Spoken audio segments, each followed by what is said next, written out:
Llevamos una semana hablando del caso de Francisca Cadenas, un caso que nos ha perturbado, que nos ha reventado la cabeza, que nos ha explotado la cabeza.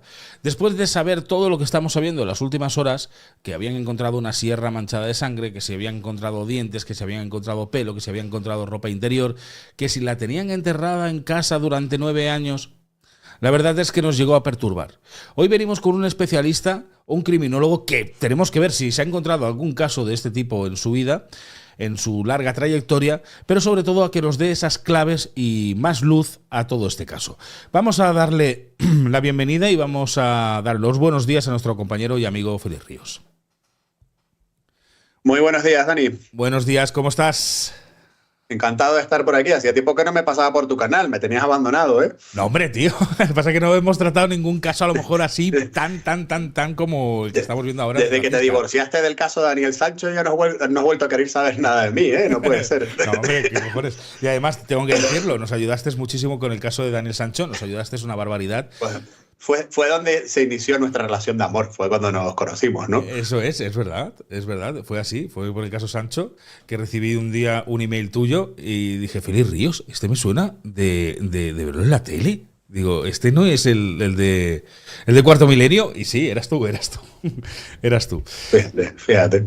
Lo que pasa es que es verdad que no hemos tocado un caso así y que nos lleve tantos días y que vayan saliendo tantas cosas, que se haya levantado el sumario y que estén saliendo tanta información respecto al caso. Entonces, normal, sí, hay que estar a lo que marca la actualidad, es normal. Y con este caso, pues lo primero que he pensado, digo, hostia, tengo que hablar con Félix porque, y además viendo que estabas con el caso también, que estabas subiendo información sobre el mismo, digo, nos tiene que dar mucha más claridad sobre todo este asunto. Claro. Me imagino que es un caso que te sonaba, ¿no? La desaparición de Francisca Cadenas. Sí, no lo conocía en profundidad, tengo que confesarlo, pero sí que me sonaba porque ya sabéis que en muchas ocasiones cuando hay desapariciones de larga duración que tienen tintes homicidas, en algunas ocasiones acaban en manos de mi equipo, ¿no? Que las familias nos piden revisar esos casos. Este concretamente no, pero sí yo había hablado con otras familias que tenían contacto también a través de alguna fundación o asociación de desaparecidos con esta otra familia. Y sí conocía del caso a través de terceras personas, por así decirlo, ¿no? Pero no había visto, por ejemplo, los vídeos que había subido algún que otro compañero nuestro youtuber, analizándolo desde hacía tiempo, o entrevistando a algunos de los hijos de la fallecida. Pero bueno, enseguida me he puesto las pilas, ¿eh? La verdad que la información ha sido bastante interesante lo que ha ido surgiendo, y como me suena de muchos casos que yo he vivido en mis propias carnes, pues para mí ha sido fácil interpretar todo lo que ha sucedido, lo que está pasando y lo que va a suceder, claro. El compañero Strium, que sabemos que incluso hizo un documental muy bueno sobre el caso, incluso esa entrevista de como bien decías, de la familia, ¿no? Que hablando con la familia. Era una de las preguntas que te iba a decir. ¿Tú te has encontrado un caso de este calibre en el cual después de tantos años se descubra o se acabe determinando que el asesino está al lado? O sea, es vecino. Sí, no suele ser muy habitual, o sea, no suele ser muy habitual, no que ocurra, sino que sea descubierto, ¿vale?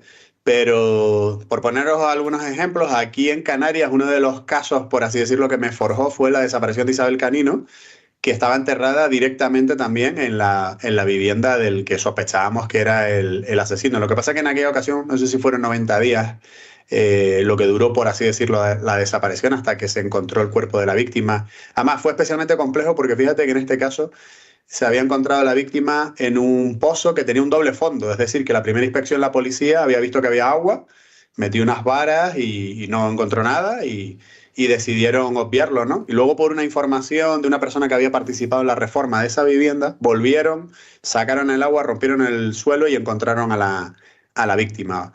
Luego, aparte, tenemos algún otro caso interesante en alguna otra isla, ¿no? Por hablarte del ámbito insular, ¿no?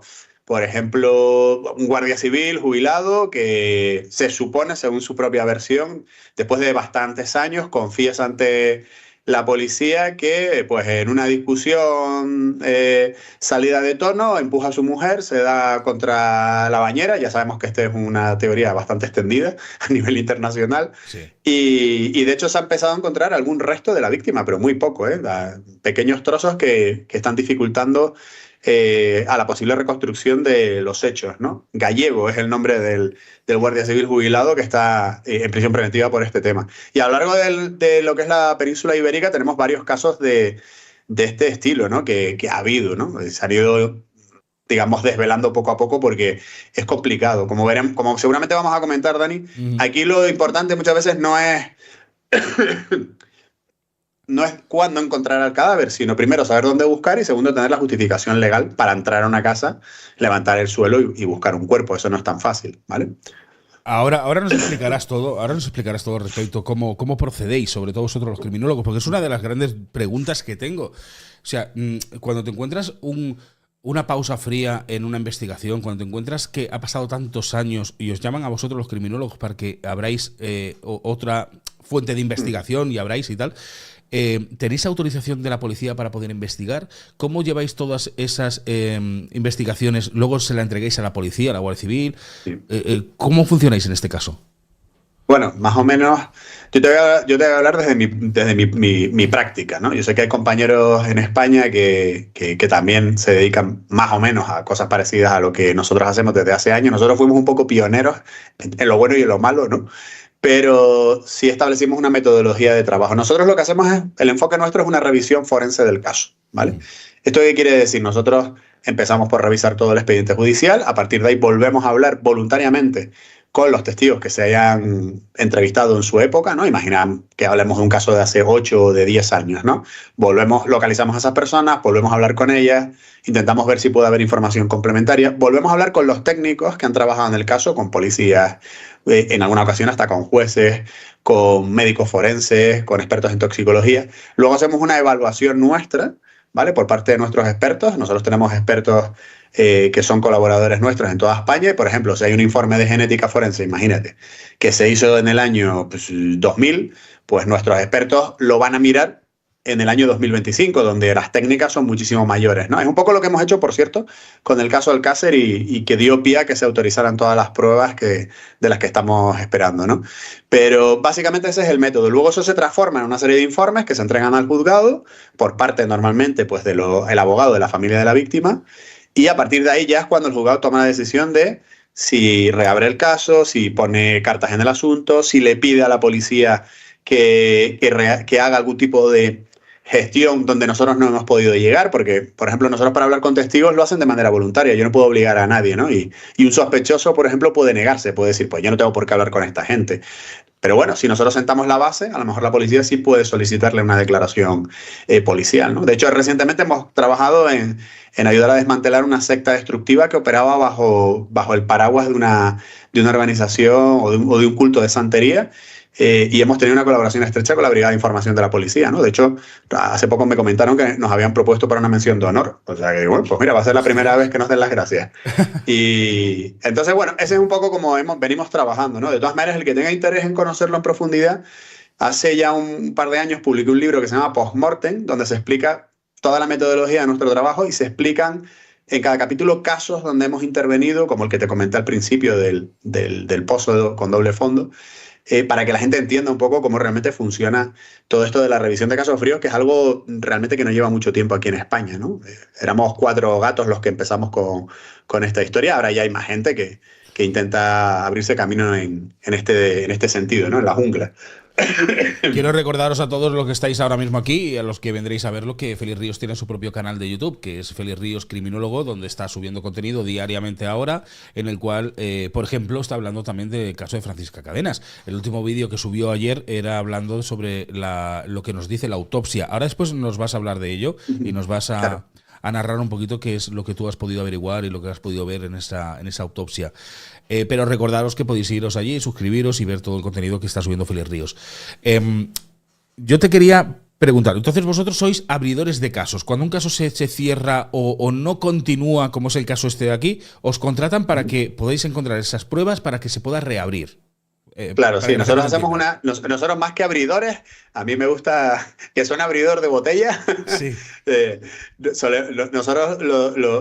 A mí me gusta decir que somos revisores de casos fríos, ¿vale? Somos revisores también de casos calientes, pero bueno, sobre todo revisores de casos fríos, ahora hay otros términos, hay quien habla a veces de analista criminal o analista criminológico, en fin, pero vamos, nuestra especialización en este caso, mi equipo, cada criminólogo se dedica a una cosa diferente, ¿no? Pero bueno, el equipo que trabaja conmigo, lo que hacemos es precisamente eso, revisamos un caso y vemos si es viable intentar una reapertura. Que a veces no, Dani, a veces nos hemos encontrado con casos y tenemos algún ejemplo por ahí en la geografía catalana también, con que lo revisamos y no hay por dónde tirar, ¿eh? O lo máximo que debemos hacer es llegar a hablar con la Guardia Civil o la policía, o los Mossos d'Esquadra o quien sea, intercambiar impresiones y ver si ellos creen que se puede seguir algún tipo de línea de trabajo. Pero sí te digo, Dani, que siempre, por lo menos, solemos conseguir al menos que el malo se ponga nervioso. O sea, cuando un caso lleva 9 años parado o 10 años y de repente hay alguien que llega por allí, que empieza a hacer preguntas, que de repente un día saca una noticia en la prensa, que de repente pues pide una prueba forense que no se sabe si se puede repetir o no, ya la gente por lo menos deja de tener sueño, ¿no? Como digo yo, deja de dormir tranquila. Y eso nos ha conducido en muchas ocasiones, fíjate que ha habido muchos casos que no hemos conseguido reabrir. Yo creo que aproximadamente el 50% no los hemos conseguido reabrir y aún así hemos tenido un vínculo muy bueno con muchas de las familias, ¿vale? A veces no, pero normalmente sí, porque la gente ve ese esfuerzo, ¿no? De que durante 10 años han estado olvidados, han estado sucumbidos, nadie ha sabido nada de ellos y de repente llega un grupo de personas que les escucha y que intenta de alguna manera que se muevan cosas. Mira, casos como el de Francisca Cadenas, en España hay a la patada. Y yo te digo la verdad, no he conseguido que venga la UCO, por mucho que he dado guerra, ¿sabes? Aquí, a que hagan búsquedas o a que vayan a determinados lugares, a veces es imposible, ¿eh? A veces consigues algo o consigues que una unidad periférica vuelva a mirar las cosas, pero hay otras veces que es imposible. O sea, que el caso de Francisca Cadenas es excepcional en ese sentido. Igual que también te digo que los medios que en muchas ocasiones se han empleado para el caso de Marta del Castillo, que es un caso que también últimamente estoy tratando en el canal, sí, no se han utilizado con la mayoría de las desapariciones de España.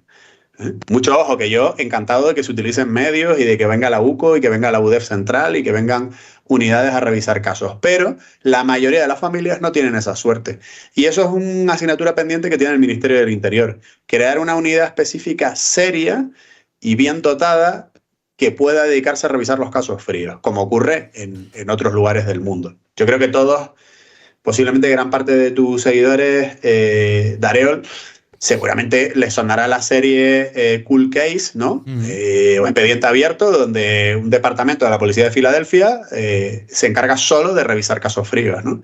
Entonces esa es una asignatura pendiente que hay por ahí.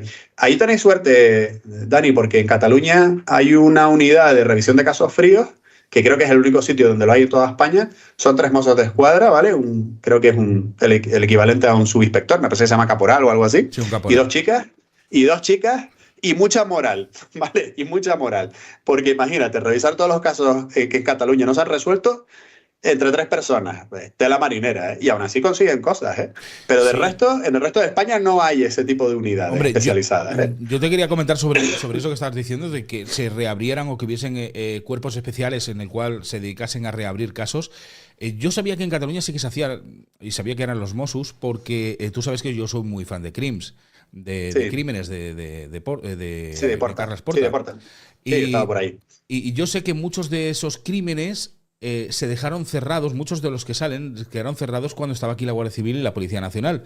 Y cuando entró el cuerpo de los Mossos d'Esquadra, se reabrieron muchos de esos casos que llevan muchos años sin tocarse, que estaban fríos, como tú bien dices, y se acabaron resolviendo, o al menos intentaron resolver. Te hablo de muchos casos que yo he visto en la serie de Crims. Pero bueno, dicho eso... Fíjate, sobre eso, Dani, perdona que te haga un inciso.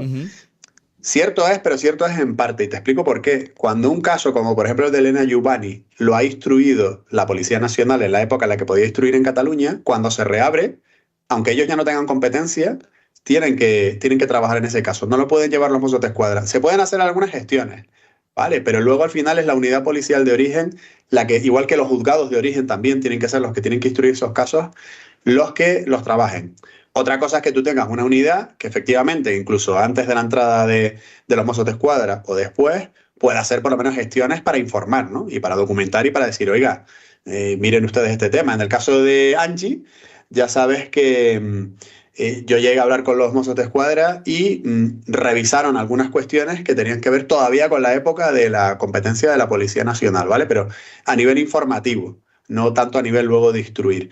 Pero tienen que existir este tipo de unidades y es una pena que no existan. Se intentó con la Policía Nacional hace unos años, pero al final aquello se acabó utilizando con fines políticos, como pasa en muchas ocasiones en este país, y al final se fue a tomar por saco la nueva brigada o algo así, o departamento que se había creado de revisión de casos. Entonces, hoy en día, ¿qué es lo que se hace? Pues en las unidades pequeñas, al nuevo que llega, le dan los expedientes que no se han resuelto para que se los lea y que así se va poniendo al día, o en algunas unidades centrales, como la UCO de la Guardia Civil o la UDEF central de la Policía Nacional, pues de vez en cuando, por iluminación divina o por orden de algún mando o por presión de las familias o por cuestiones de carácter más mediático, pues se decide retomar casos donde otras unidades más periféricas no han conseguido el éxito, como ha pasado en el caso de Francisca Cadenas, ¿vale? Vamos a centrarnos en el caso de Francisca, porque aquí lo más curioso es que pasaron 9 años y de golpe, pero de golpe, de una semana para otra, aunque llevaba 2 años la UCO pinchando teléfonos, con micrófonos y todo lo demás, pero de una semana para otra se destapa todo.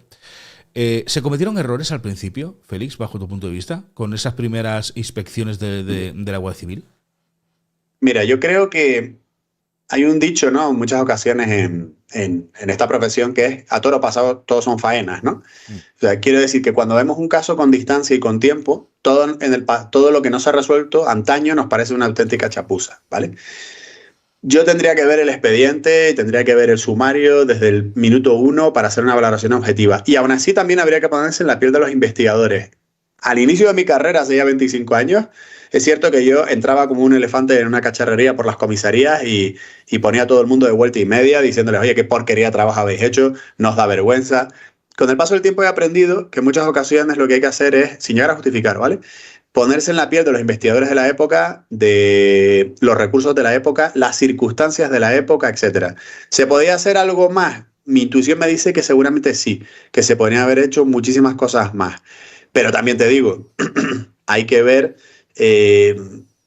cuál fue el trasfondo inicial, por lo menos, del caso. Te pongo un ejemplo, ¿no? Se ha achacado mucho el tema de, es que la Guardia Civil entró dentro de la casa, no levantó la sábana del tío de no sé quién, por si acaso podía ser Francisca la que estaba allí debajo, o no, y registraron en la casa. Claro, al principio, cuando desaparece Francisca Cadenas, nadie, ni siquiera su familia, tiene la impresión de que se pueda tratar de una desaparición de carácter homicida, sino que lo que se piensa es pues lo que ocurre en la mayoría de las ocasiones, pues se habrá desorientado, habrá tenido un accidente, en fin, cualquiera sabe. Entonces, voluntariamente se pide a los vecinos que permitan que se entre dentro de las viviendas. Entonces, no se puede hacer un registro, porque si se hiciera un registro, incluso podría llegar a quedar invalidado judicialmente y luego pues una persona culpable podría quedar exonerada, ¿vale? Entonces, lo que se hace es, pues, voluntariamente mirar. Y mirar en esa casa y mirar en muchísimas otras casas.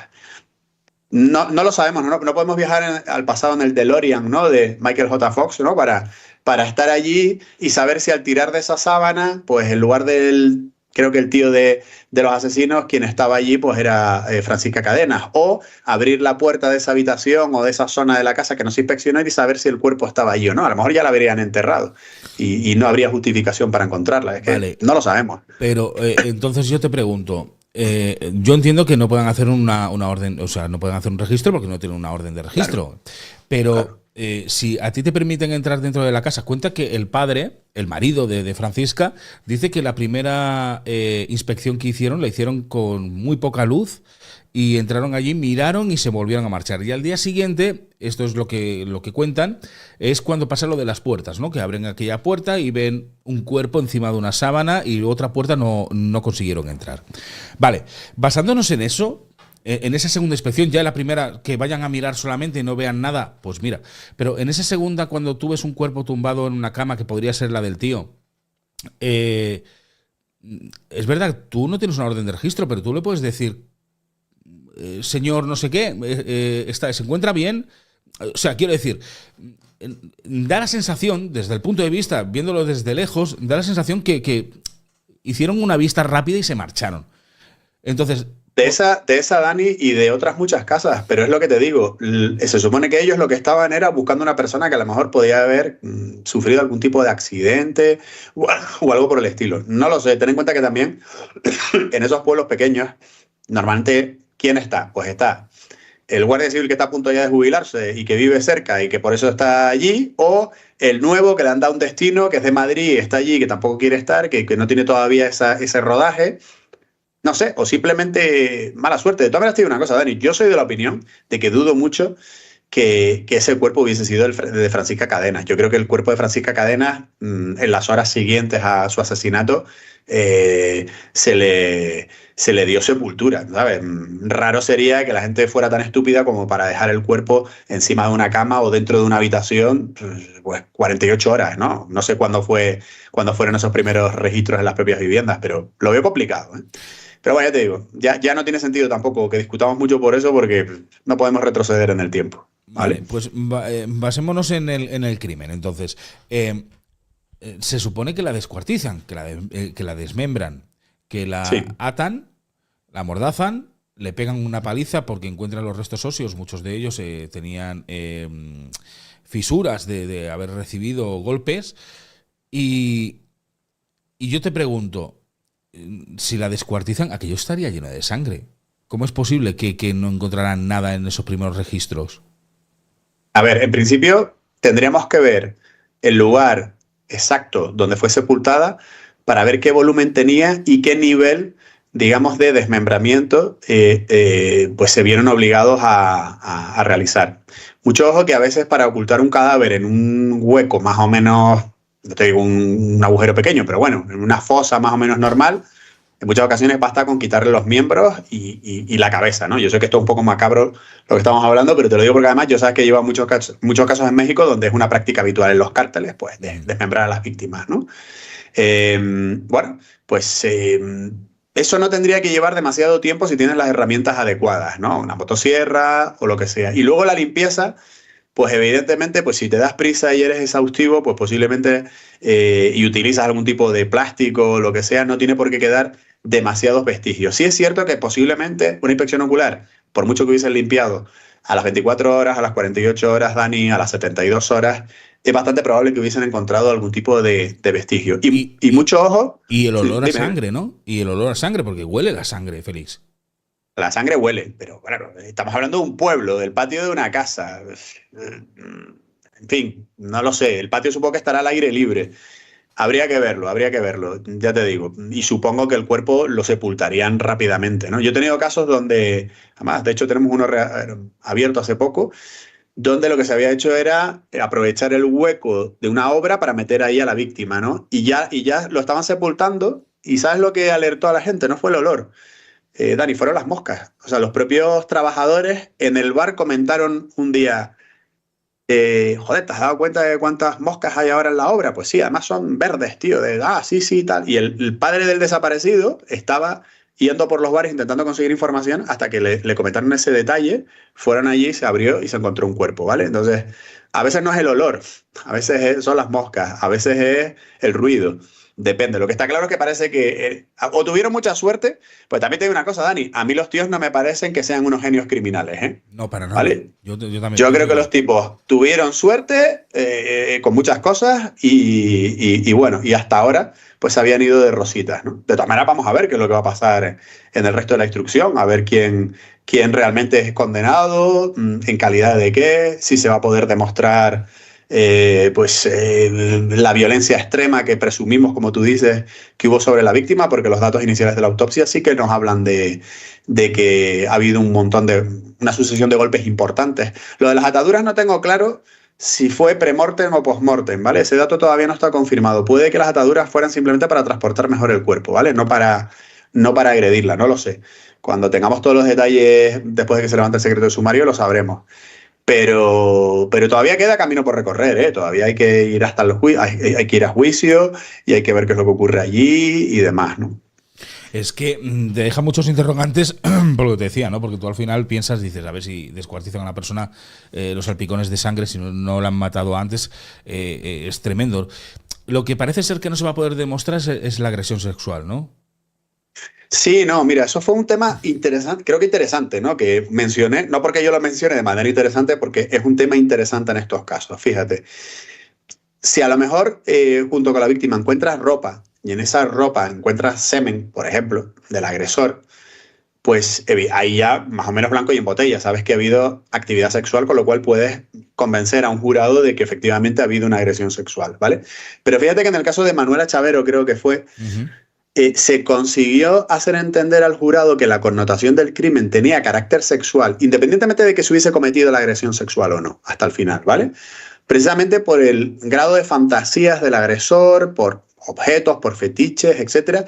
Y esa es una pieza clave que en este caso veremos si se puede lograr o no, porque si se lograra, damos un salto cuantitativo importante, porque pasaríamos de un asesinato a una prisión permanente revisable, Ujú. que no es poca cosa.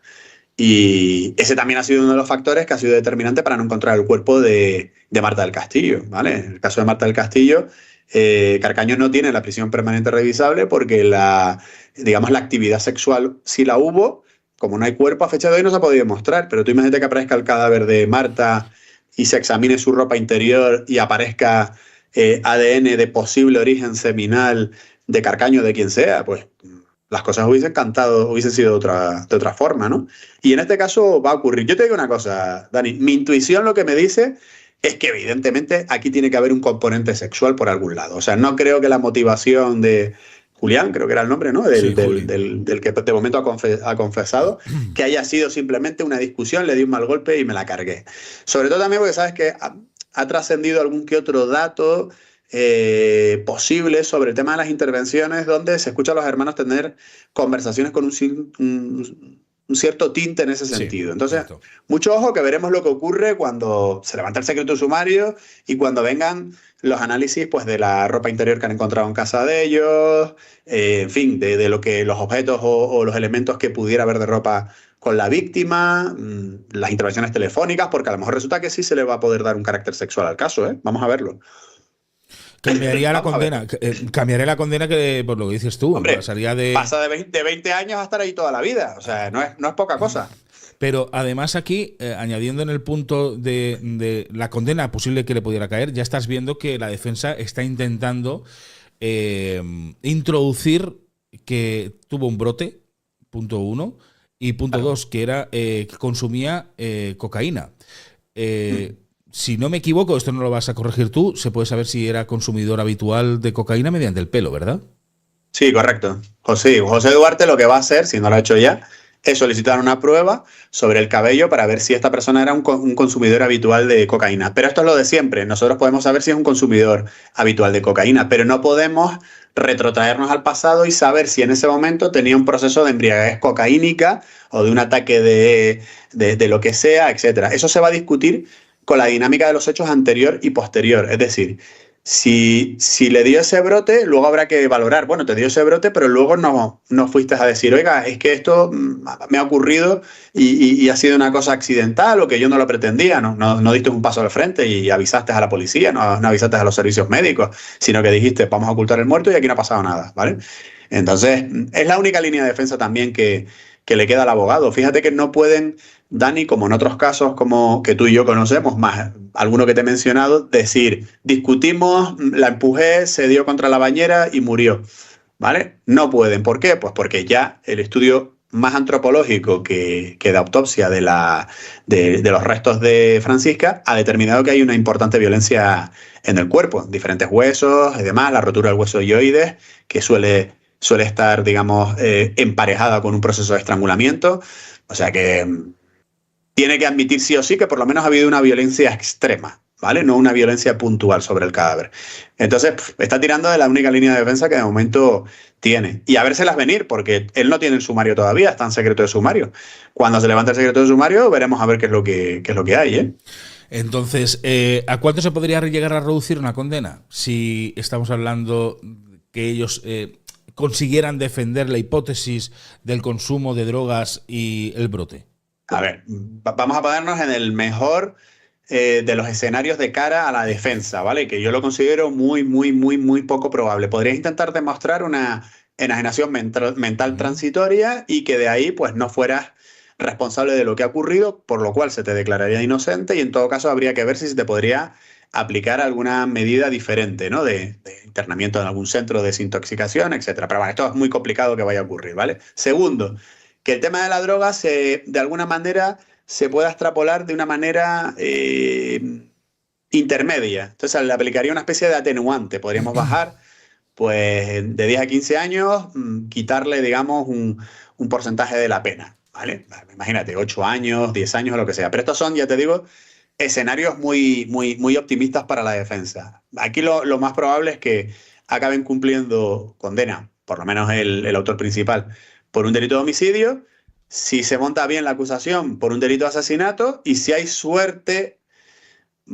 mal utilizada esta palabra por mí, pero bueno, si hay suerte desde el punto de vista de la acusación o hay suficiente rigor que se pueda llegar a una prisión permanente revisable. Eso yo creo que son los 3 escenarios más probables con los que nos vamos a encontrar. Porque sí es cierto que parece evidente que no ha habido planificación en el crimen. Parece, en la fase anterior. ¿Vale? Esto yo creo que está bastante claro, sí, porque premeditación no hay, porque parece que todo fue bastante improvisado, ¿no? Vale. Salvo que, imagínate que aparezca una escucha telefónica donde de repente se diga que él es el que la llama o el que la capta o el que le dice que venga para la casa. Y bueno, pues ahí ya hablaríamos ya de cosas diferentes, ¿vale?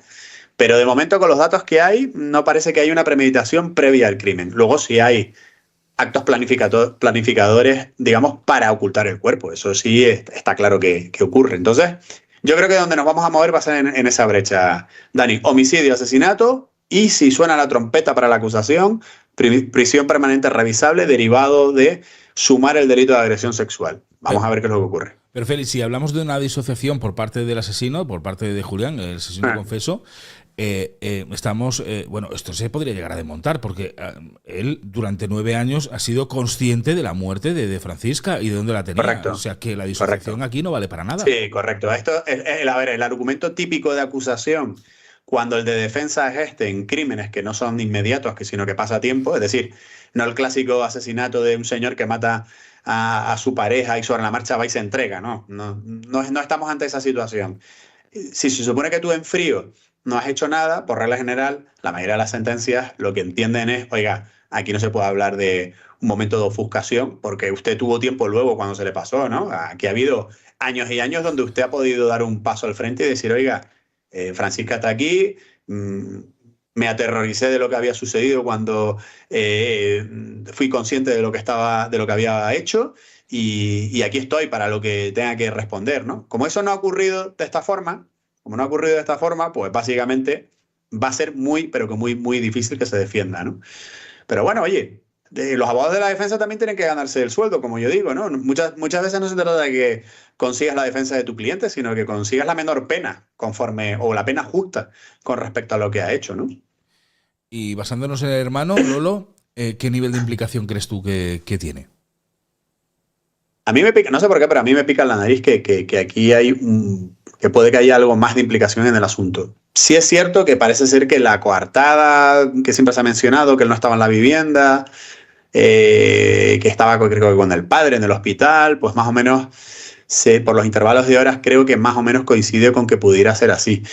Pero, hombre, ha participado en la ocultación de un cuerpo, ¿no? Y durante todo este tiempo. Eso entiendo yo que algún grado de responsabilidad tendrá, por muy pariente que seas, ¿no? Yo sé que el encubrimiento entre familiares directos en muchas ocasiones está incluso exonerado, pero en este caso una cosa es el encubrimiento y otra cosa es participar tú en enterrar el cuerpo. ¿Vale? Es lo que te iba a decir, porque al final tiene toda la pinta que es partícipe en todo este asunto. Claro, claro. Otra cosa es que digamos que el hermano menor ocultara el cuerpo, lo hiciera todo y que se pudiera demostrar que años después este señor lo sabía y encubrió a su hermano. Ok, ahí habría un encubrimiento, entre comillas, por mucho que nos tirrie, legalmente admitido. Ahora bien, si tú has estado también ahí escarbando con el pico y moviendo el cuerpo y poniéndolo ahí y hay ADN tuyo en la ropa de ella o lo que sea, oye, pues entonces es que tú, por lo menos en el encubrir el cuerpo, también has participado, ¿no? Y tienes que tener responsabilidad.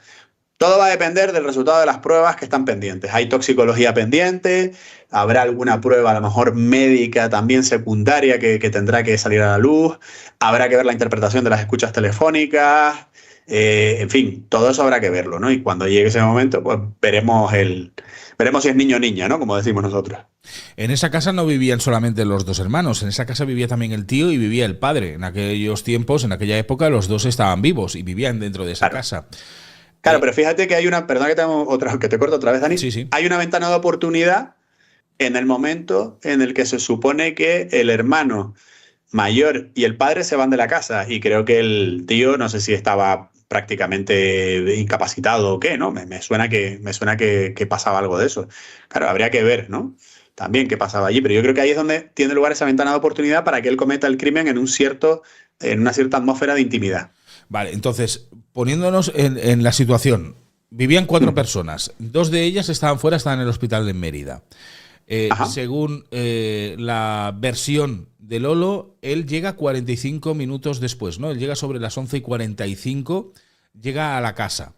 En 45 minutos, tú como criminólogo, ¿crees que da tiempo a matar, descuartizar, limpiar y enterrar? ¿En No, 45 minutos? no. Por eso te digo que yo estoy. A ver, imagínate que tuvieran ya una fosa ahí cavada, pues no lo sé, pero normalmente no. O sea, por eso digo que yo creo que posiblemente se va a poder demostrar que ha habido algún tipo de participación a la hora de ocultar el cuerpo por parte del hermano mayor. Creo que eso es probable, respetando la presunción de inocencia, por supuesto, es probable que jurídicamente y procesalmente se pueda llegar a demostrar, porque efectivamente, ¿puedes matar a una persona en 45 minutos? Sí. ¿Puedes ocultarla en un lugar que ya tengas preparado? ¿Y desmembrarla? Sí, pero no te va a dar tiempo de limpiar, no te va a dar tiempo de cavar tú el agujero, de sepultar, es complicado.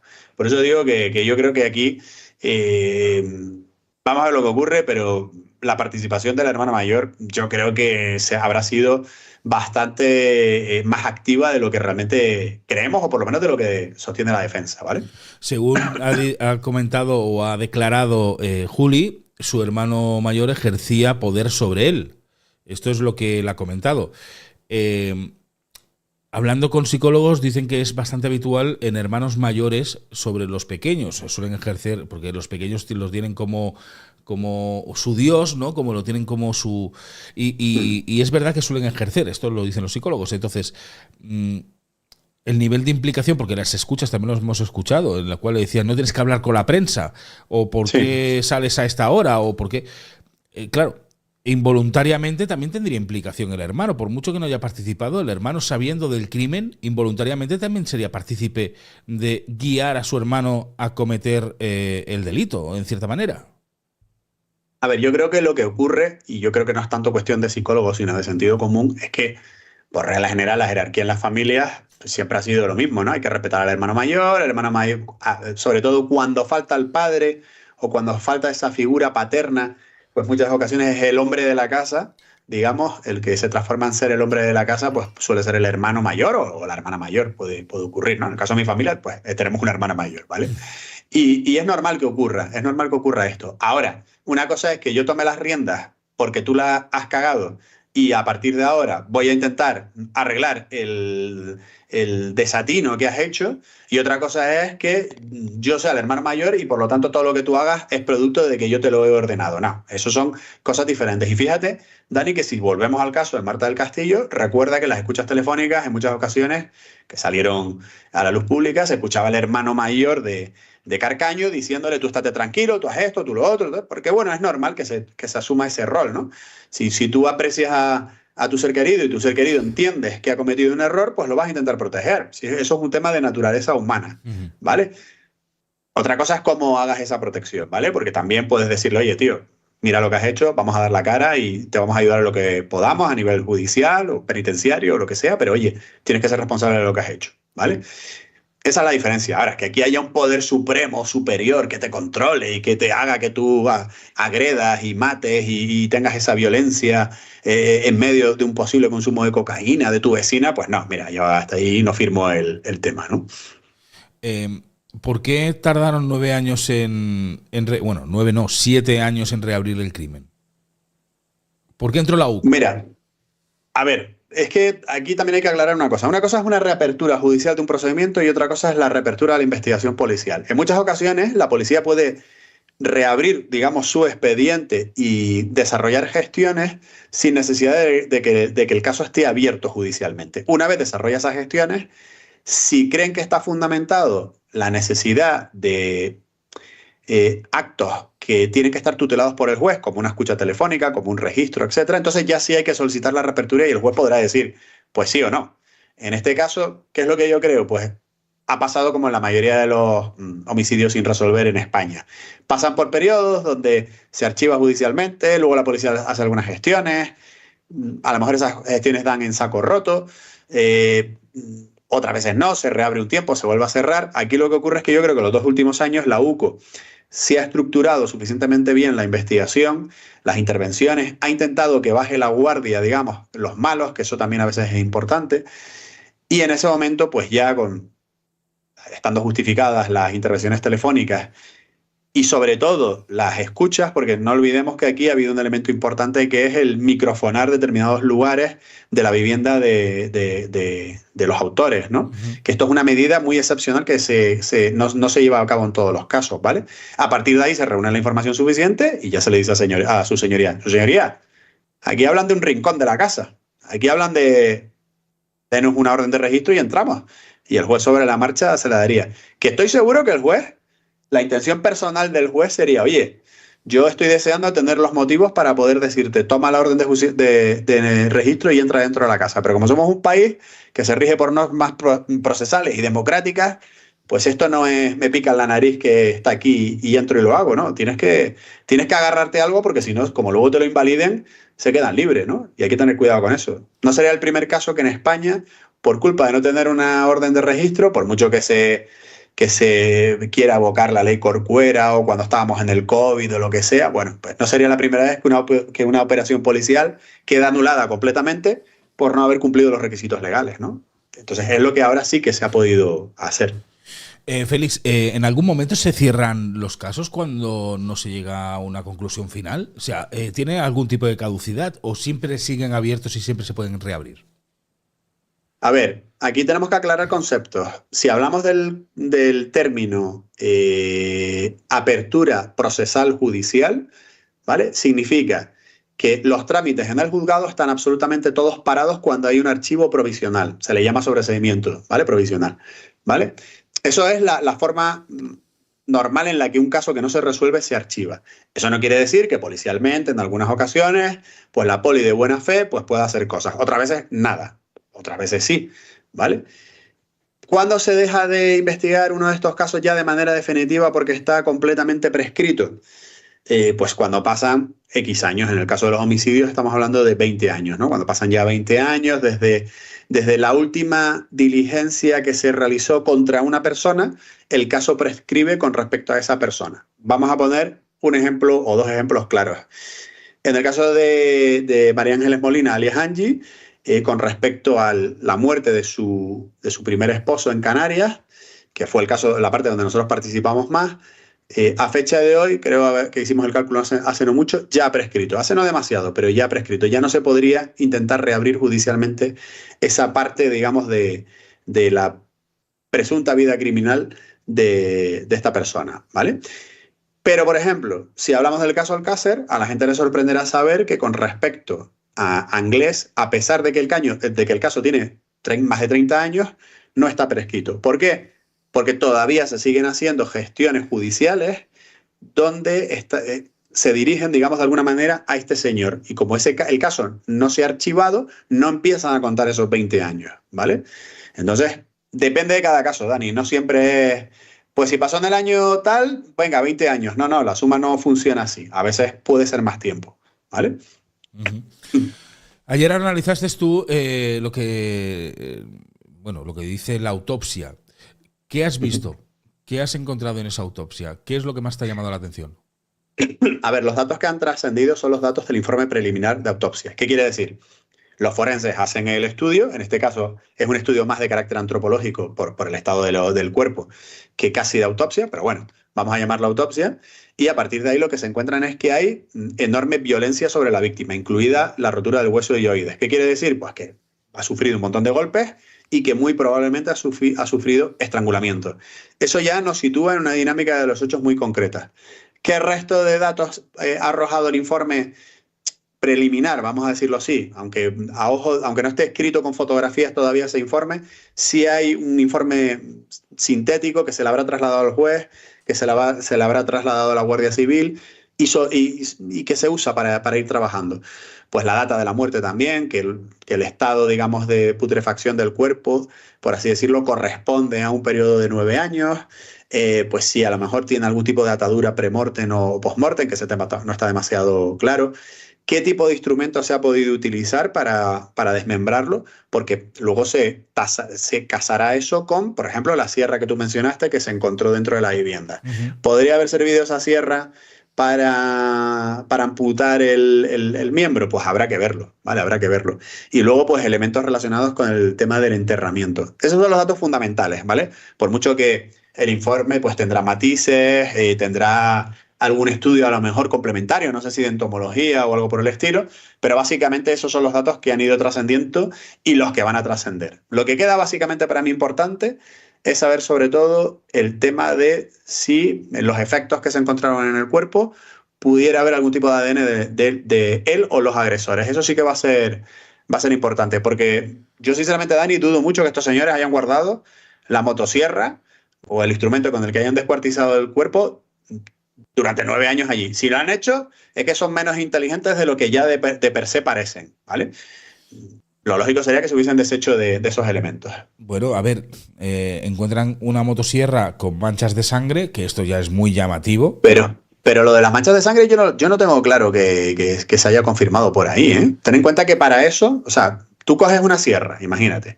Puedes verificar si hay aparentes manchas de sangre visualmente, pero ahí la Guardia Civil utiliza una cosa que se llama el test de benzidina.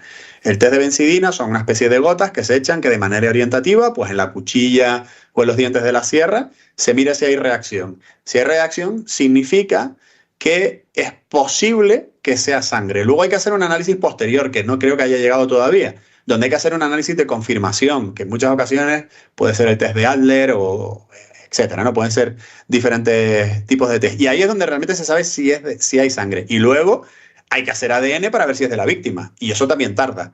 Entonces, que se haya encontrado una sierra que aparentemente pudiera tener sangre no es una cosa que sea tajante. Hasta que no hayan pasado unas semanas no lo vamos a saber con seguridad, ¿vale?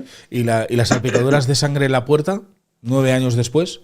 Lo mismo te digo, no lo sabemos. Pueden ser de eso o pueden ser otra cosa. O pueden ser orientativas o no ser ni siquiera sangre. Habrá habido una primera impresión inicial de que posiblemente lo sean, pero habrá que confirmarlo. Te pongo otro ejemplo práctico. Caso Alcácer. Se encuentran unas raspaduras en el año 1992, bueno, unas posibles manchas de sangre en una puerta, se raspan y eso se conserva y nunca se analiza porque en esa época no se sabía cómo analizarlo. Eso está pendiente de que ahora lleguen los resultados para ver qué es lo que pasa con esa sangre, con esas manchas. ¿Será sangre? ¿No será sangre? ¿Tendrá ADN? ¿No tendrá ADN? Pues mira, 30 años después todavía no lo sabemos. Entonces, mucho ojo porque a veces damos por sentado cosas que luego no sabemos si son reales o no. Respecto a la autopsia, dices que no se sabe si las ataduras fueron premortem o postmortem.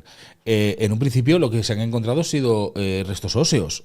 En la marca de los huesos también quedaría si... ¿O se podría llegar a saber si fueron antes o después? Serán predominantemente restos óseos, pero también es posible que haya algo de putrílago que son los restos, digamos, de partes blandas, sobre los que a lo mejor se pudiera inferir algún tipo de conclusión. No lo sé. Habría que verlo. También las propias ataduras a lo mejor nos pueden decir algo. Pues si tenían sangre, si no tenían sangre, en fin, si la sangre todavía fluía por el cuerpo o no. De todas maneras, también te digo una cosa, Dani, efectos prácticos. Salvo que se demostrara que esas ataduras sirvieron para intentar anular la defensa de la víctima y entonces pasaríamos a una alevosía y por lo tanto de un homicidio a un asesinato, de resto tampoco por ahora tienen demasiada trascendencia, ¿vale? Vamos a ver. Estamos todavía con los datos muy de lo poco que se haya filtrado o que se haya sabido. El móvil del crimen.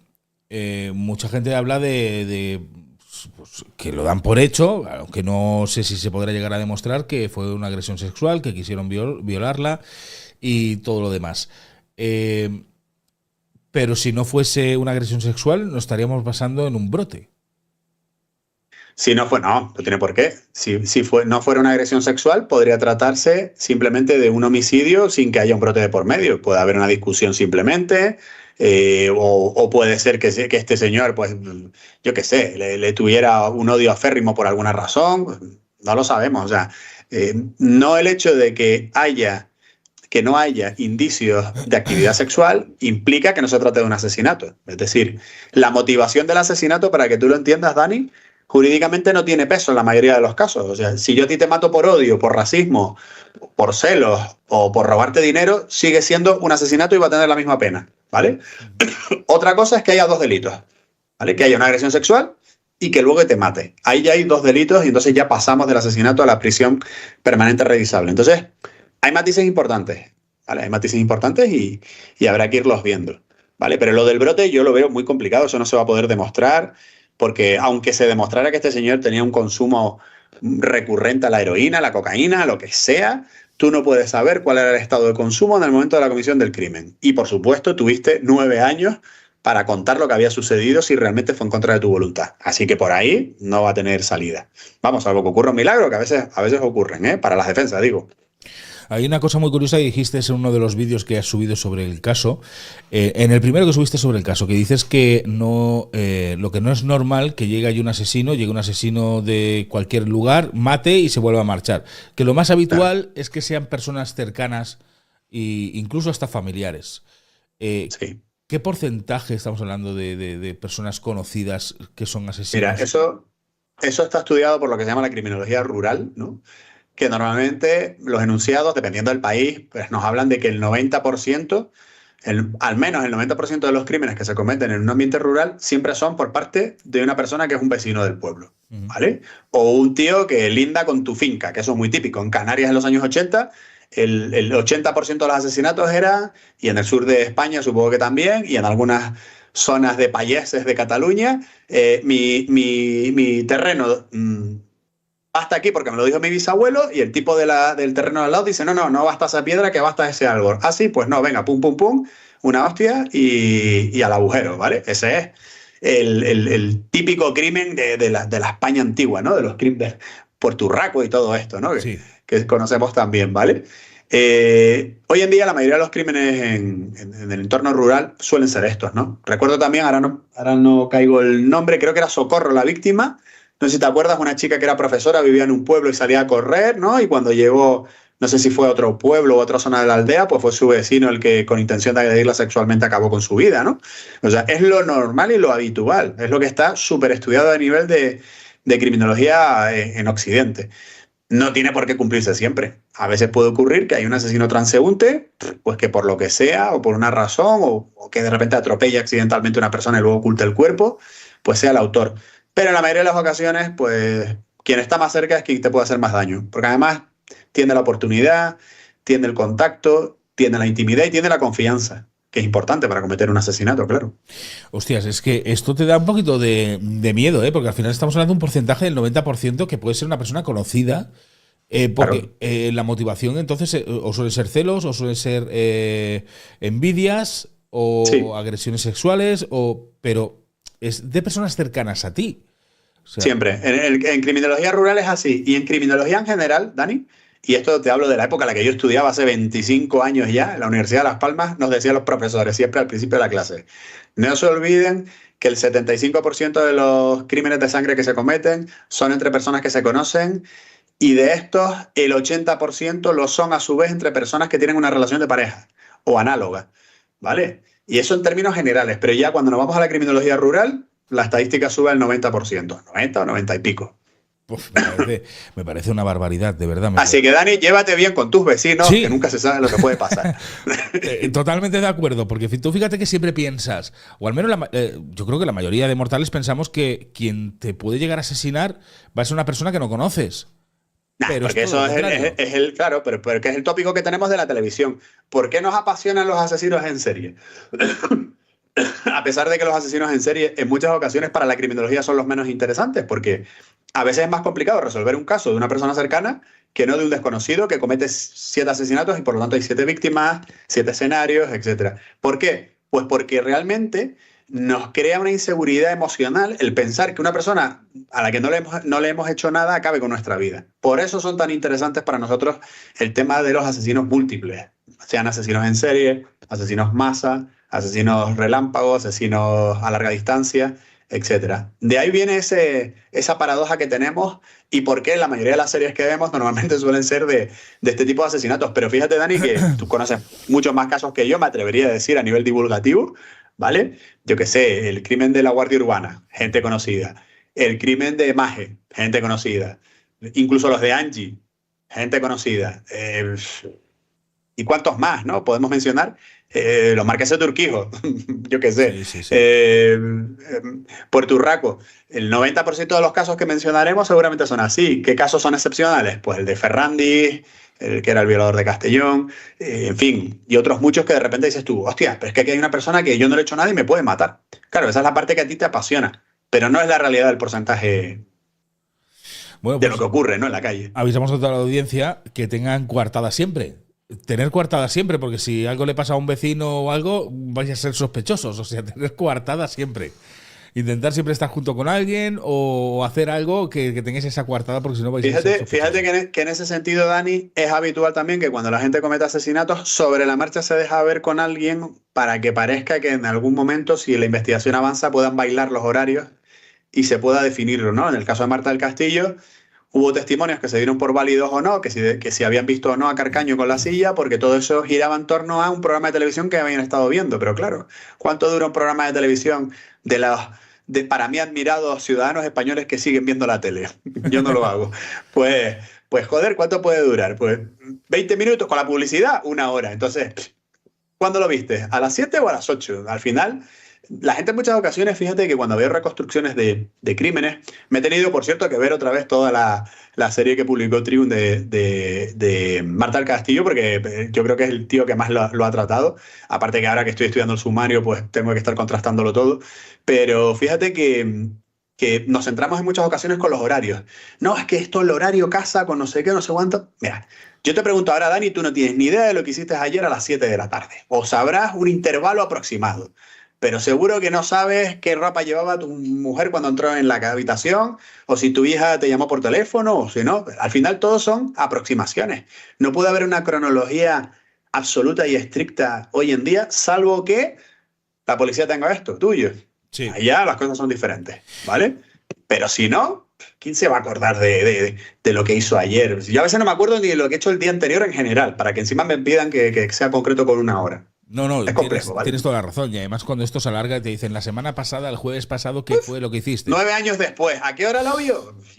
¿Se cree que yo me acuerdo después de 9 años? Es verdad. Es casi imposible el poder llegar a saberlo. De todas formas, esto te lleva a muchas preguntas dentro de lo que viene a ser... pues eso, los crímenes al final, porque tú dices, a ver, necesito tener una coartada. Lo que dices tú, no puedo decir que estuve viendo la tele porque... bueno, es tu palabra contra la investigación. O sea, al final no... Es complicado. Claro, en muchas ocasiones, fíjate, Dani, que, a ver, los que conocemos las investigaciones desde dentro, sabemos que a veces cuando se le toma declaración a un testigo que no es un investigado, la policía intenta cazar las cosas, ¿sabes? La policía muchas veces dice, es que yo sé que esto pasó de tal hora a tal hora. Entonces, no quiero decir que se dirijan las testificales, pero bueno, ¿está usted seguro? Es que claro, pasó, bueno, pues podría ser o no. O sea, los policías no son tontos también y saben intentar cuadrar las cosas más o menos. Y aún así, en muchas ocasiones luego hay sentencias, como pasó en el caso de Marta del Castillo, donde directamente se dice, es que lo que dice este testigo, pues tampoco lo podemos dar por hecho al 100% porque, oiga, el señor se puede simplemente haber equivocado. Puede haber pensado que esto pasó tal día, tal hora y a lo mejor pasó pues un día después. Fíjate, yo he tenido casos, Dani, te lo juro, que he tenido a personas hablando conmigo diciéndome, le juro a usted que estoy absolutamente seguro que fue el jueves y eran las 6 de la tarde porque yo creo que miré el reloj y lo apunté y no sé qué y tal, pero el testigo que tú dices, madre mía, este tío lo tiene clarísimo. Y una semana después, pues por un dato objetivo como una cámara de seguridad, resulta que el señor se había equivocado en un margen de 1 hora. Pues así funciona el cerebro, no estamos programados para saber lo que hacemos en cada momento. No, y además que lo hemos dicho un montón de veces, el crimen perfecto no existe. Siempre te vas a dejar algo, que la policía al final puede llegar a a cuadrarlo. Mira, ahora estaba viendo, ayer terminé el documental, no sé si conoces el caso de Candy Montgomery en Estados Unidos, en Texas.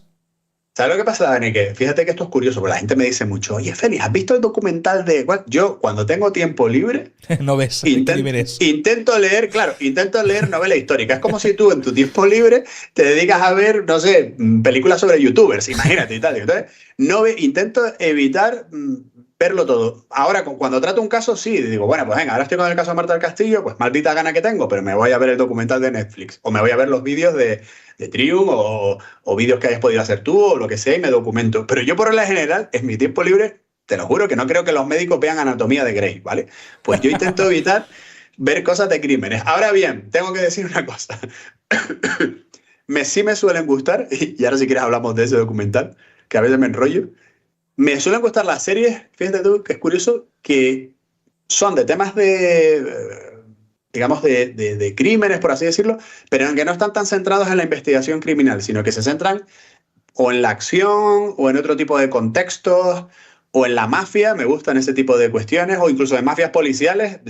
Yo es que tuve un caso donde colaboré con asuntos internos de la Policía Nacional y me dejó bastante marcado, y muchas ocasiones me gusta ver casos de corrupción policial, ¿sabes? Que, no sé, me llaman bastante la atención. Y la última serie que estoy viendo, que te la recomiendo, Dani, y se la recomiendo a tus seguidores, es Tokyo Vice. Que no sé si la conoces. No, en Netflix. Vale, Tokyo Vice. Vale, bueno, tú eres de mi quinta, ¿te acuerdas de Miami Vice, no? Sí, claro, hombre. La corrupción en Miami. Sí, sí. Vale, pues uno de los productores era Michael Mann, ¿vale? Que el tipo ha producido un montón de series. Bueno, pues Michael Mann hace no mucho, y debe ser ya abuelo, no sé, si no ha muerto y es su hijo, ¿vale? Produjo una serie que se llama Tokyo Vice, que está ambientada en el año finales de los 90, en Tokio, y es una investigación muy del estilo de la época de Don Johnson y corrupción en Miami, ¿vale? Y los protagonistas son un policía japonés y un periodista que es un chico joven americano que va a trabajar en un periódico japonés. Y es tan interesante el ambiente, la atmósfera y cómo se desarrollan los personajes y las tramas que tienen que ver con la yakuza, que me parece algo interesante para no ver lo de siempre, ¿vale? Entonces, te lo aconsejo, Dani, que te va a enganchar, y además son de estos 2 temporadas nada más, ¿vale? Y a tus seguidores. Y ahora, perdona, cuéntame el rollo de la serie esta. Bueno, de todas formas, es serie y documental. La serie la tienes en Netflix y el documental lo tienes en HBO. O en Disney Plus, ahora no lo sé. Es de Candy Montgomery. Es la asesina, bueno, ella tiene una aventura con una persona, con un hombre que son amigos, los cuatro son amigos, las 2 parejas son amigos, y mantienen una aventura que la alargan durante un año con el marido de su amiga. Y todo esto a escondidas, ¿no? Bueno, al final... Cosas que nunca pasan, ¿no? Nunca pasan, ¿no, Dani? Nunca pasan, y mira tú por dónde. Tú sabes que los franceses tenían un dicho en la literatura clásica policial, decían algo así como «cherchez la femme», que decían que cuando ocurría un crimen que buscaras a la mujer, porque siempre había una que era la amante del asesino, o la mujer del asesino, o la cómplice, o lo que sea, ¿no? Eran todos crímenes siempre cometidos así en pareja. Sigue. Pues más o menos es así, Bueno, rompen la relación de amantes, cada uno vuelve con su pareja, intentan que no se sepa nada, pero bueno, al final las otras partes se acaban enterando. Todo esto está basado en hechos reales, la serie está muy bien documentada y el documental también, Y bueno, pues un día la amante se va a ver al marido del amante, pues no sé cómo explicarlo bien para que todo el mundo lo pueda llegar a entender, y bueno, pues ella se había enterado y la quiere matar. Tiene un hacha y, bueno, dentro de casa le dice, tú has tenido un... Me robaste a mi hombre. Sí, has tenido un affair con mi marido y tal. La otra le dice que sí, pero que ya terminó, que no lo quiere ni nada de nada, y cogió un hacha y fue a matarla. Bueno, la otra, en defensa propia, le quita el hacha y la acaba matando y le acaba asestando 41 golpes de hacha. O sea, Madre mía. y entonces, claro, en el juicio ya te puedes imaginar que la defensa propia costaba poder demostrarlo cuando había 41 golpes de hacha, ¿no? Bueno, al final, resumiendo el caso así rápido, ella queda no culpable porque se acaba demostrando que es en defensa propia, pero sobre todo esa... ¿cómo llamarlo? esas 40 golpes con el hacha. ¿Con el hacha? Sí. Sí, acaban demostrándolo que es porque ella estaba en ese momento disociada, ¿no? Porque le había venido un recuerdo de cuando era pequeña, de lo que su madre le hacía y todo esto, y entonces con ese odio acabó dándole. Bueno, más que nada te lo digo porque era para hablar un poco de lo que estábamos comentando antes, ¿no? Sí, Al final son personas conocidas siempre. Claro, Dani, es que ten en cuenta que Estados Unidos también en Estados Unidos se juega en otra liga, ¿no? Igual que cuando yo he visto juicios en México, a veces digo, madre mía, ¿qué tiene que ver esto con el derecho español? Pues poca cosa a veces, ¿no? Claro, mira, los abogados de mucho prestigio norteamericanos suelen tener una placa en sus despachos que dice, este es el país con más justicia del mundo, ¿cuánta justicia es capaz usted de pagar? ¿Vale? Porque hay gente que cuando se mete en un procedimiento judicial en Estados Unidos, pues tiene que hipotecar la casa, vender el coche, porque es muy costoso pleitear allí, ¿vale? ¿Qué es lo que ocurre? Cuando es un caso muy mediático y tú puedes armar un equipo de especialistas en psiquiatría, en psicología, en fin, algo muy currado, como por ejemplo hizo en su momento Richard Gere, ¿no? Cuando las dos caras de la verdad, ¿no? Que tenía su propio equipo y el tío ahí iba defendiendo y llegó a demostrar una disociación, ¿no? En su cliente, ¿no? Pues entonces puedes armar algo así. Aquí en España eso es más complicado, ¿vale? Demostrar una disociación, salvo que haya elementos objetivos que te puedan apoyar. En este caso entiendo que, pues, por lo que tú me comentas, Dani, sí está claro que la que se entera de la infidelidad es la que va, la señora que va a buscarla. Posiblemente se sabrá de dónde salió el hacha, quién llevaba el hacha, quién no llevaba el hacha o cómo fue la historia. Y a partir de ahí a veces se pueden jugar cartas y los jurados en Estados Unidos pues son muy influenciables si el equipo de trabajo del abogado de la defensa o de la acusación pues sabe jugar bien sus cartas, ¿no? Y a veces se consiguen cosas que tú dices, hostia, esto parece increíble, ¿no? Pero no suele ser lo habitual, ¿no? Es verdad que la lectura es, le metió 25 puñaladas, así que no puede ser defensa propia. Pues sí puede ser defensa propia. Siempre que se demuestre en España, por ejemplo, la inmediatez, el ataque previo y la proporcionalidad. Claro, hay que ver si tú también tienes heridas o no. ¿Vale? Bueno, se lo recomiendo a todos. La tenéis en Netflix. La serie se llama Amor y Muerte. La tenéis en Netflix, la estrenaron hace muy poquitos días. Y en HBO Max o en Disney Plus tenéis lo que viene a ser el documental. Los dos, para mí, muy buenos. Félix, seguiremos hablando de este tema, de este caso, porque creo que, según tú bien has dicho, seguirán saliendo más información. Cuando se levante el secreto del sumario... ¿Habrá más cosas o el abogado de la defensa la volverá a liar en sala o pasará alguna otra cosa con seguridad? Ya lo verás. Y me gustaría mucho un día hablar contigo también del caso Alcácer. Ya sé que a lo mejor no quieres o no te apetece entrar a hablar del caso Alcácer, pero que me encantaría poder hablar porque tienes mucha información. Ya te digo, me lo ha pedido mucha gente. Lo que pasa es que hemos llegado al consenso de que hace poco emitimos un nuevo escrito al juzgado para quejarnos de que no habían venido todavía las pruebas que se han pedido hace casi 2 años. Algunas, otras pasan de los 2 años. Entonces, como realmente sería volver a hablar de lo mismo, yo estoy esperando en cuanto lleguen los resultados, pues seguramente pues interpretaremos, trabajaremos sobre eso y luego, pues si se tercia, que supongo que sí, divulgaremos, ¿no? Pero lo mejor es esperar ese momento, ¿sabes? A mí no me gusta cuando le damos las vueltas al mismo caso y realmente no hay nada nuevo, ¿vale? Entonces es como nos solemos mover. Que por cierto, Dani, antes de que se me olvide, que lo quería mencionar, esta semana, si me da tiempo, voy a subir un vídeo extra a mi canal de un caso también internacional, que yo no suelo tratar casos internacionales, que yo creo que a la gente les va a gustar, ¿vale? No quiero desvelar pistas, pero es un caso interesante y controvertido. Anda, mira el libro. Sí, va por él porque no sé si ahora tienes alguno en el tintero, alguno que quieras. Pues sí. Pues aprovecha. Joder, otra que te iba a comentar, pero sí. Aprovecha, ¿qué ibas a decir del libro? Aprovecha y promocionalo. Nada, iba a comentaros que ya sabéis que Félix escribió el caso Sancho, el cuaderno criminológico, que lo tenéis disponible y en Amazon, que podéis ir a adquirirlo. Y era preguntarte si tenías algo también así disponible y vamos, que si tienes algo calentito que vayas a sacar. Pues mira, esta semana la correctora tiene un libro que vamos a sacar de un caso, ¿vale? Bastante icónico. Es un caso más regional, pero yo creo que a todo el mundo le interesará, que ocurrió aquí en Canarias. No quiero dar pistas porque creo que es una sorpresa, ¿vale? Pero va a ser un libro bastante potente porque hemos tenido la suerte de que justo ha llegado hace poco la inteligencia artificial. Entonces, es un caso que yo llevaba investigando desde hace 10 años Y la inteligencia artificial nos ha permitido, por ejemplo, recuperar fotografías que no se veían bien, croquis policiales que no se veían bien. En fin, nos ha permitido armar, tú sabes que, por ejemplo, como en ese libro, yo soy muy de poner anexos, ¿no? De que la gente se lea el libro, pero que de repente digas, quiero una cronología del caso, pues la tienes al final. Quiero un índice de quiénes son los personajes, que por cierto, ahí hay un tal Dani Dareol que aparece en el índice de personajes, ¿vale? Pues yo soy muy de hacer eso. Entonces, claro, hoy en día con la inteligencia artificial lo que le podemos ofrecer extra al lector es impresionante. Entonces, si hay suerte, yo creo que mandaré a pedir la prueba la semana que viene. Pues a mediados del mes que viene espero que esté el nuevo libro ya en lanzamiento. Y luego tengo una novela que está ahí fraguándose, ya veremos. Bueno, pues todo eso es bueno y es calentito. Mira, fíjate lo que decías tú, que dice, en agosto de 2023, Dani, del canal Daredevil Rewind, formó un equipo interdisciplinar para tratar en sus directos un caso que había saltado a la palestra y que prometía ser noticia al menos durante el siguiente año. Ahí lo dejamos porque si la gente lo quiere ya sabéis que podéis ir a adquirirlo. Lo tenéis en Amazon, el cuaderno criminológico del caso Sancho de Félix Ríos.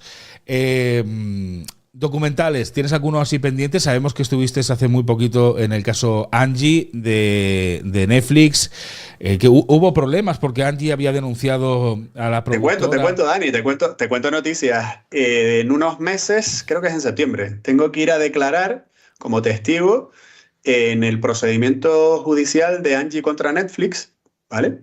De hecho, hace poco me contactó la plataforma y tal, y me dijo que sí, bueno, que no era obligatorio, que si yo quería ir allí y contar. De hecho, también tengo un libro del caso Angie que se presentó como prueba a ese procedimiento, ¿vale? Y porque, bueno, yo creo que el pleito no va a tener mucha salida, como muchos pleitos, porque ya sabes, Dani, que últimamente los asesinos les está dando por intentar sacar dinero de quien sea, ¿vale? Entonces, bueno, acogidos a la libertad de prensa, pues yo creo que no va a pasar nada, pero bueno, hay que ir a juicio, así que iremos ese día, ¿no? Lo que no sabe la plataforma u otras plataformas es si se va a hacer una ampliación del documental, en el sentido de que sabes que también se la está investigando actualmente y está en secreto de sumario por presuntamente haber contratado a sicarios para matar a alguien. Entonces, estamos pendientes de ver lo que pasa, pero a lo mejor resulta que hay una ampliación de ese documental u otro documental independiente para tratar ese tema, según resulte, ¿no? Judicialmente, que todavía no sabemos nada porque las diligencias siguen secretas, ¿no? Es un personaje que siempre nos sorprende, Dani. Casos que quiero tratar contigo. Caso Mango. Creo que es un tema que también... ¿Sabes que contacté con el abogado? Con Martorell, con el abogado Martel, el abogado de la familia. Sí. Ese es un caso que creo que todavía va a dar a lo mejor algún giro, no lo sé. Está la cosa... Yo creo que no hay tanto misterio detrás. ¿Tú crees que no? Sí, pero creo que a lo mejor habrá algún giro en breve. Vamos a ver. Puede estar bastante interesante el caso Mango, el poder comentarlo. Y por aquí me estaban comentando también que si sabías algo del caso Biondo, tal. Pues un día lo hablamos con tranquilidad. El caso Biondo también, no sé si lo hemos hablado tú y yo, creo que sí. No, te comento, Dani. Yo traté el caso Biondo en mi canal. Invito a la gente que se pase a verlo hace poco. No es un caso que yo domine mucho, pero cuando salió la famosa resolución judicial que decía que si se archivaba o no se archivaba o qué es lo que había, yo invité en primer lugar a un compañero criminólogo allí de Cataluña, a Lluís Duque, lo invité, ¿vale? A mi canal. Muy bien, la verdad, la entrevista. Y luego invité también a un especialista, digamos, por así decirlo, que opinaba lo contrario, ¿vale? Otro compañero de Madrid. Y la verdad que después de aquello me sorprendió porque me comentaron que Lluís se mosqueó conmigo, ¿no? O aquello le molestó, ¿no? Y digo, bueno, no sé, yo entrevisto a la gente y luego yo me formo mi propia opinión y yo respeto primera las noticia opiniones que de uno y tengo. otro. Primera noticia que tengo. Sí, yo con Lluís, que me pasas tú el contacto, he hablado con él en varias ocasiones, lo he traído en varias ocasiones también para hablar de varias cosas. Sí. Y siempre me habla... Sí, publicó, pues eso fue antes, pero luego sé que hizo alguna entrevista, a lo mejor, a ver, igual no me mencionó literalmente, pero yo sé que él se sintió molesto porque, a ver, allá cada uno, ¿no? Pero yo sinceramente cuando yo leí judicialmente el auto de resolución del caso de Biondo, el último que había salido, consulté con periodistas de primer orden, consulté con expertos jurídicos, me di cuenta de que lo que se estaba trasladando a la opinión pública era lo contrario. O sea, el auto ese lo que estaba era poniendo una losa encima del caso, por lo menos es la interpretación que yo hago, ¿vale? Y sin embargo creo que jurídicamente, mediáticamente se intentó vender exactamente lo contrario. Y yo decía, ¿pero alguien se ha leído la resolución judicial? Porque yo creo que nadie se la había leído. O sea, algo parecido a lo que vivimos en su época con el caso de Daniel Sancho, Dani, que de repente toda la prensa decía una cosa y tú decías, pero que el auto judicial dice lo contrario, ¿vale? Y eso es lo último que dice. No es un caso que yo domine al 100%, ni mucho menos. Yo creo que hay muchos expertos como los que has entrevistado tú o yo que opinan mejor del tema. ¿Puedo dar mi opinión genérica? Sí, pero no es algo que yo tenga ahí muy a saco. Pues lo dicho, Félix, nos veremos y hablaremos de este tema de Francisca Cadenas seguramente dentro de muy poco, cuando se levante el secreto sumario y se sepa más información, se tenga más información. Para traerte otra vez para que nos abras un poquito o nos des más luz a todo este asunto.